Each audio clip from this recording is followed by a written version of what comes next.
যুক্তরাষ্ট্রে ট্রাম্পের বিরুদ্ধে ৮০ লাখ মানুষের বিক্ষোভ।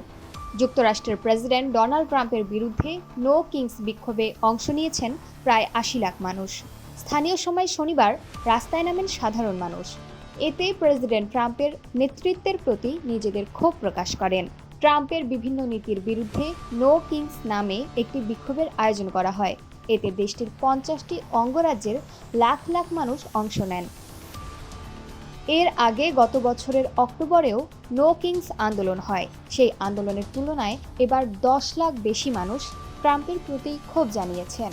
ডোনাল্ড ট্রাম্প ২০২৪ সালের জানুয়ারিতে দ্বিতীয় মেয়াদে প্রেসিডেন্ট হিসেবে দায়িত্ব নেওয়ার পর থেকেই নো কিংস বিক্ষোভ শুরু হয়। তিনি মূলত বিচার বিভাগ ও প্রশাসনের উপর নিজের একচ্ছত্র আধিপত্য বিস্তার করতে চান, যা সাধারণত করে থাকেন একজন রাজা। কিন্তু মার্কিনিরা নো কিংস আন্দোলনের মাধ্যমে বার্তা দেন তাদের দেশে কোনো রাজার জায়গা নেই, অর্থাৎ ট্রাম্পের নীতির বিরুদ্ধে নিজেদের ক্ষোভ প্রকাশ করেন তারা। এছাড়া গণহারে প্রবাসীদের আটক করে তাদের নিজ দেশে ফেরত পাঠিয়ে দেওয়া, গর্ভপাত নিষিদ্ধ করা এবং পরিবেশ নীতি নিয়েও ট্রাম্পের প্রতি সাধারণ মানুষের ক্ষোভ রয়েছে।